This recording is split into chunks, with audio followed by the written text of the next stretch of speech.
Hello, welcome to On Cue. My name's Sean Robertson, manager of the Florissant Civic Center Theater.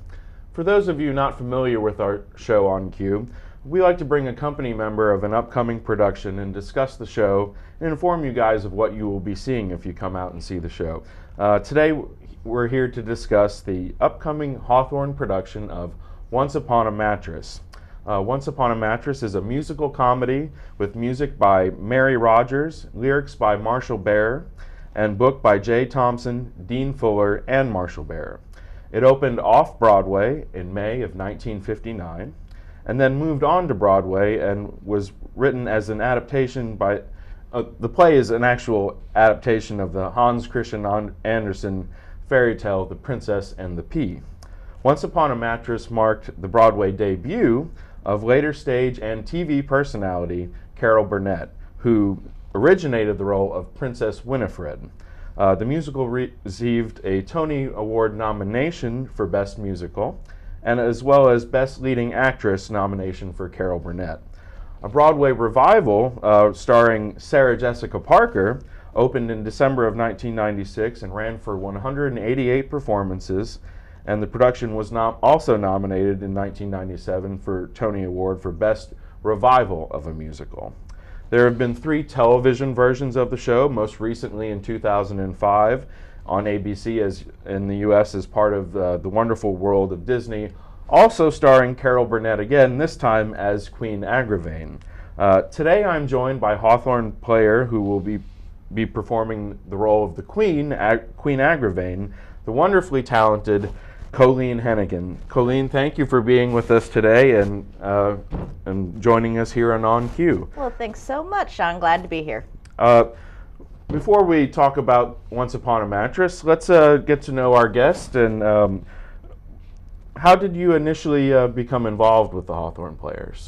Well, I moved to St. Louis almost 30 years ago now, although it seemed like yesterday, and I wound up living in the North County area, and I actually met Dottie Bertolino doing a show at Flow Valley, and she said, hey, you got to come on over. We've got some groups at the Civic Center, and been involved ever since. Dottie is also a longtime member. She's very much, yes. Now, you're not initially from St. Louis, so No. The question I was going to ask was, where did you go to high school? But yes, but what's interesting is in my hometown, that's the same thing. Where did you go to high school? And it tells everything about them. So the answer is St. Teresa in Decatur, Illinois. Decatur, Illinois. Yes. Okay. And did you have a prior theater background before getting involved with the Hawthorne Players? Yes, I did, actually. I got my BFA in theater from Millikan University and my MS in theater from Illinois State University. Oh, boy. Yes. So definitely have a theater background. I do have it, yes. Was it specifically in, like, you said performance or? Yeah, emphasis in performance and directing. Okay. Yes. Mm-hmm. And did you ever do any technical stuff besides the acting? I did, where you're always required to as a theater major, and I do stage managing. I've done costume design. I've done some lighting, but I have to say that electricity just scares me half to death. I'm always scared I'm going to blow something up, so I tend to stay away from that. You're more likely to blow yourself up with electricity than somebody else. So what do we have to look forward to this summer with Once Upon a Mattress? An absolutely entertaining, enjoyable evening, because it's like you said, based on the fairy tale, and it is just so much fun, and it's silly, it's wonderful, uplifting songs, very strong cast. It's just fun and enjoyable, and it's also, I think, for all ages as well. It doesn't matter. So you said a nice, cast. How do the Hawthornes go about actual casting their show? It's very interesting. It's kind of up to the director on exactly how they want to run them, but usually you just go in by groups of 10 or 12. You have to bring a prepared song to sing, and so that we get an idea on how your voice is, and then you do some cold readings from the script and a little dance number, and sometimes those dance numbers really let you know how old you've become. Okay. Yeah. And so then from there they or how good you actually are. Right. And from there they determine what we call callbacks, who are the strongest ones that look like they might be the leads in that. And you call them back and do a little bit more one-on-one reading, maybe singing a song from the show, and from that you cast it. Okay. And how long is the rehearsal process for the show? We started rehearsing in May, and we go up the end of July, and we're rehearsing Monday and Thursday nights and all afternoon and evening on Sundays. That's not very much rehearsal. It's not much rehearsal, and we ran Act 1 last night, which is adorable, but we're like, please, please, could there be another month in there, but no. Well, yeah. We'll get it. People always want more rehearsal time. Always. And then it comes down to Tech Week, and yes, the show must go on. It does, and it all clicks. You mentioned, the auditions are kind of up to the director. Who's directing the show? Lori Renna. And she's directed many productions with Hawthorne. Many. I've known Lori since almost my entire time here in St. Louis, and she's a great director and a wonderful person. And she's a great friend. She works on other things besides directing. She also works backstage from time to time. Oh, all the time. All the time. Yes. Yeah, it's hard to say, Lori, you don't have to do it all. You can get some help. We'll get you. Yeah, but she loves doing it, and she's great at doing hair and wigs. That's one of her fortes. Okay. And she's very involved with working with the theater program at Trinity High School. Always has been. So. Oh, okay. One of the things I'm fond of because of a past that I had in it is stage management, and it's also a very difficult job, and it's usually one of the unsung heroes of the show. Who's our stage manager for this production? That's Lori Potts. Lori Potts. And she's one of those people that will give you 110%. She's very organized, which is exactly what a stage manager needs, especially for a musical when you're moving all those set pieces and coordinating all that. Been there, done that, know that, yeah. The set, do you have any idea what it's going to look like? I do, because our set designer, Ken Clark, always has to make a model for us to see. I've seen some of his models. Seen the model. They're great. They're wonderful, aren't they? They're kind of fun to play around with. Yeah. So we have kind of a wall connecting two turrets of a castle with some archways for the background, and that leaves the open area to do all the things that we need to do with business and everything, and you can go over the wall and look over the wall, and then is there a drawbridge or no drawbridge, or there's kind of a moat, but I'm not going to tell you where.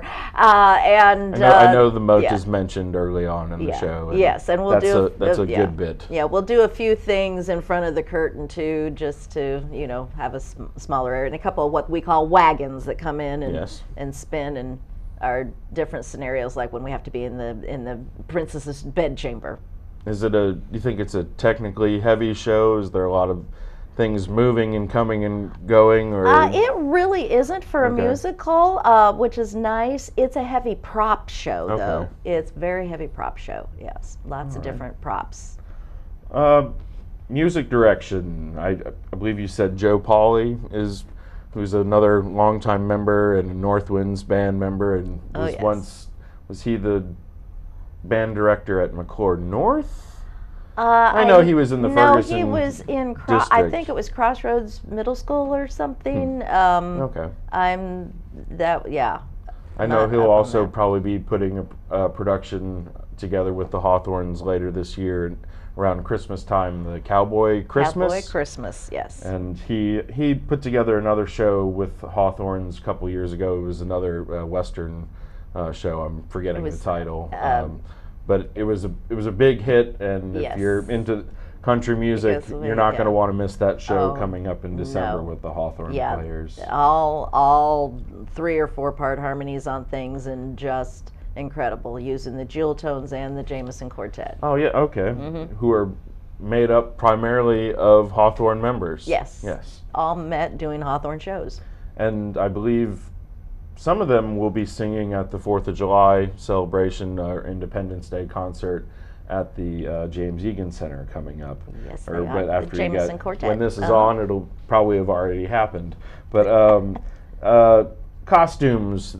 This show is probably very costume heavy because it's sort of there's not a set time when it takes place, but it's sort of medieval, I guess. Exactly, and we did a publicity shoot last week, and Tracy Newcomb, our costume designer, brought costumes for the king and the queen and the prince and the princess were in those, and they were mostly medieval, and it was just so much fun to get into that, get tied in. So now we know why they had dressers. And Tracy said she could do a mishmash of things because it's not really set, and plus it's such a silly, fun musical. It doesn't matter. You can do different styles if you wanted to for part of the fun of the comedy.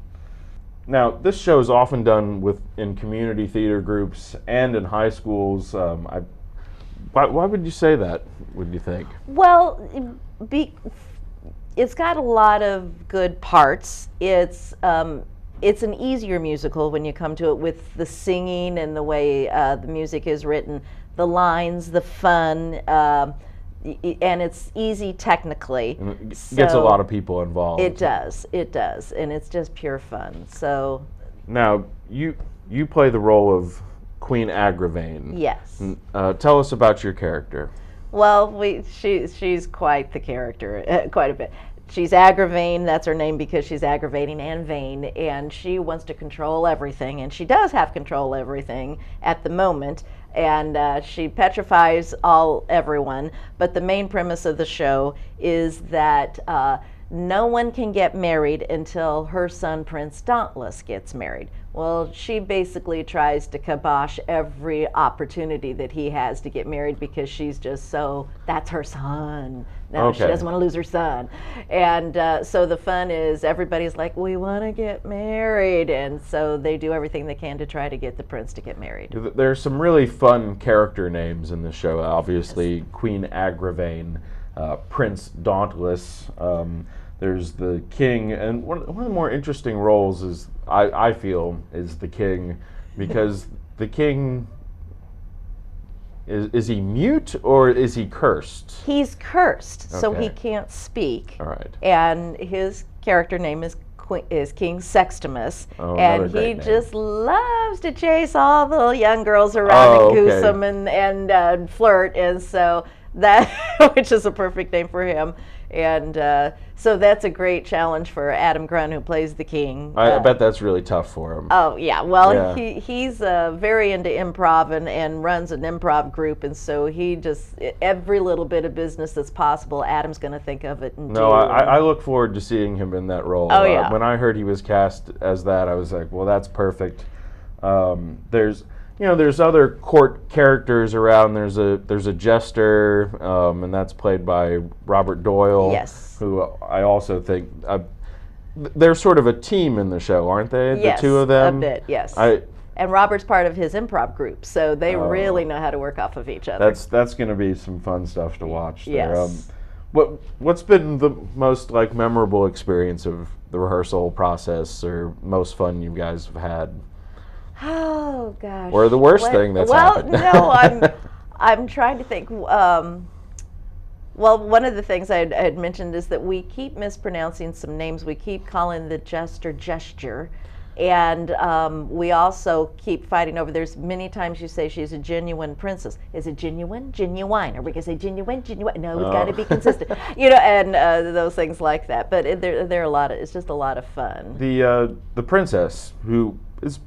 Would she be like the title character? Is she the main character? Yes. Okay, and who's playing the princess? Elizabeth Penny. Okay, and this I'm is not her familiar with her. She's her first Hawthorne show, I believe. I'm pretty sure that it is, and she's really talented. And a lot of fun. She's perfect for that role. What else would you like to tell our audience about Once Upon a Mattress? Well, I just want to make sure. I've heard some people say, "Oh, it's a musical." We went, "Yes, it's a musical." It is a musical. Of yes. Songs that you will get in your head, and you'll be humming them as you're leaving the theater. There's some really nice songs in the show. I've worked on this show with McClure North High School a few years ago, or not a few, almost 10 years ago now. Time goes by, and that school unfortunately had the bad luck of right in the middle of their tech week, snowstorm came through St. Louis and they canceled school, and so they couldn't rehearse their show. Oh no. And they basically had to throw it all together at the last minute, and there were a bunch of us over there working on the show when there weren't any kids there to help do it, and it was the entire theater staff sort of putting the show together for them. And And that show went up, and they did a really good job with it. And that's why I mentioned, high schools do it. My sister did that show in high school. That was the first time I ever saw it. Well, the first time I saw it was when Hazelwood West did it, because one of our longtime members that had passed away, Leanne, her niece was the Winifred, and so we went to see. Oh my God, she was fantastic, it's based on The Princess and the Pea, and I remember last year when we did Hairspray, which was very successful. A lot of season ticket holders and some grandparents would go, "Oh, my grandchildren want to come see Hairspray." Well, they will enjoy Once Upon the Mattress just as much, so it's a good option to be able to get the whole family together and come out, and even for people that are out, I say, hey, you just want to forget about your troubles for a while, come see something funny, do a date night, have dinner, come see to the show. Now, I don't want you to give any secrets of the show away. Do they actually put a pea underneath the mattress, or? Well, I don't think that's giving anything away, and that since the Queen is in charge of doing that, I can absolutely say yes. Okay, great. And will they have a big giant bed with all the? Yes, Dennis and Ken are building it. Oh boy. Yes. Mm-hmm. How's she 20 mattresses. 20 mattresses. That's yes. And when you talk about the characterizations, I'm not sure we're going to have the exact same show every night, because you're going to play off of things and what the audience does. Oh boy. And I know for myself, I don't know why, I absolutely love being on stage, but I've always been nervous about singing, so I seldom do musicals. But this one didn't bother me because she's a character, so if I'm not singing the right note, who cares if I sing something different, I try to get it right. And then off with her head, you just go so right. to speak, yeah. That's all I have to do is say, go away. Once Upon a Mattress, the musical with the Hawthorne Players, opens Friday, July 28th, and runs for 2 weekends through August 6th. It'll be playing at the Florissant Civic Center Theater, Gary Gaydos Auditorium, and tickets are $20 for adults, $18 for seniors and students, and $14 each for groups of 6 or more. And for ticket information, please call area code 314-921-5678, and you can also visit us online at www.florissantmo.com. And for more info on the Hawthorne Players, you can find them at www.hawthorneplayers.com. Lastly, before we go, I'd like to just say a couple things before we finish. The Hawthorne Players are made up of all volunteers. These aren't paid professionals. They are professionals, but in other fields, but they should all be involved in professional theater is what I think. They take off time from their family and their lives, and hopefully not too much from work, in order to present you professional quality productions right here in Florissant. I want you to remember that the arts are a gateway to education and culture, and they're very important to all of us that work in them. And please come out and support the arts in your community. And I want to say you should stand up against those that would try to take the arts away. The arts are one of the most important things, and I just wanted to put that out there. Colleen, here. I'm sure would agree with me. Thanks again for being with us here today, and stay tuned for the upcoming calendar of events section.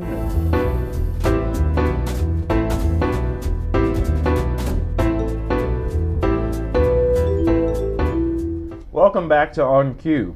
Coming up in our calendar of events, starting in the next school year, we've got the St. Louis Family Theater Series coming back to the James Egan Center, bringing stories to life. Welcome a cast of characters from kooky to courageous, mischievous to comical, presented by the City of Florissant in the Gary Gaydos Auditorium at the Florissant Civic Center Theater, the St. Louis Family Theater Series.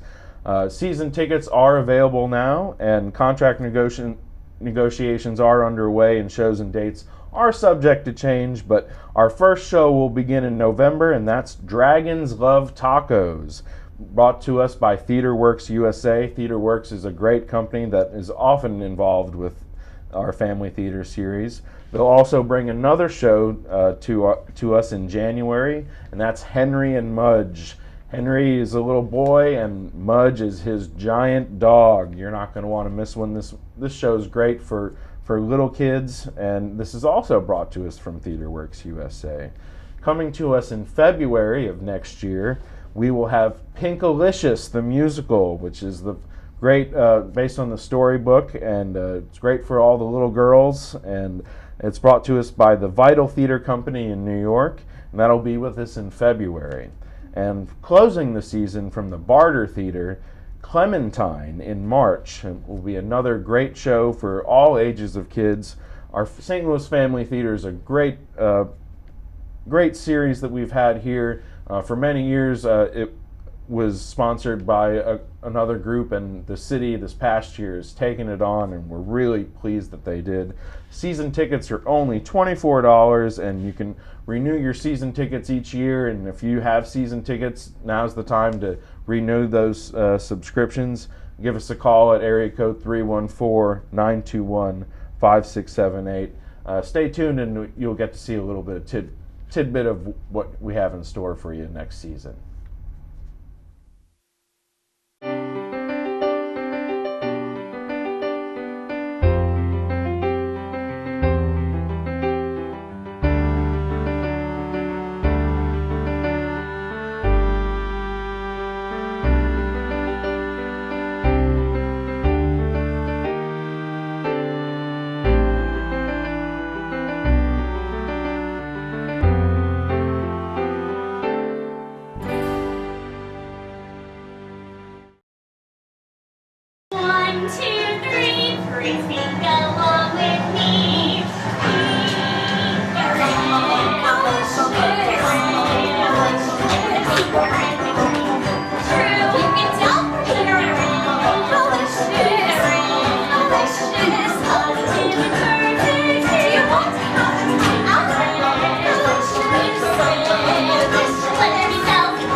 Welcome back. There's nothing more magical than a night of music under the stars. The 2017 Summer Concert Series is back again. Our free outdoor concerts, proudly presented by the City of Florissant. Saturday, August 5th, Smash Band Super Hits with Smash live on stage. 10-piece band playing the hits of the 50s, 60s, 70s, 80s, and 90s. A lot of you remember Smash from his radio days here in St. Louis, and we always love to have Smash come out and play for us here in St. Ferdinand Park. Saturday, August 12th, Billy Peak Band, rock and blues legendary guitarist, most noted for playing with his years with Rod Stewart. You're not going to want to miss that show on August 12th. And Saturday, August 19th, Fanfare Band featuring Kitty Moeller, taking you all over the sound spectrum, Motown, R&B, pop, country, the standards, plus jazz and big band. You're not going to want to miss them. They're another favorite. They've been here many years in a row. And we will conclude the summer part of the series Saturday, August 26th, with the Boeing Employees Concert Band. The Boeing Employees Community Fund is also one of our major sponsors for our family theater and throughout our Fine Arts Council series. So come out and support the Boeing employees on August 26th. Now, all of the concerts except for the Fall Festival begin at 7 p.m. and are at St. Ferdinand Park by the lake. And then once again, Once Upon a Mattress, the Hawthorne Players will present, opens July 28th and 29th at 7:30 p.m., August 4th and 5th at 7:30 p.m., and closes with a Sunday matinee on August 6th at 2 p.m. Thank you for watching On Cue. I'm Sean Robertson. Come and check us out at the Florissant Civic Center Theater.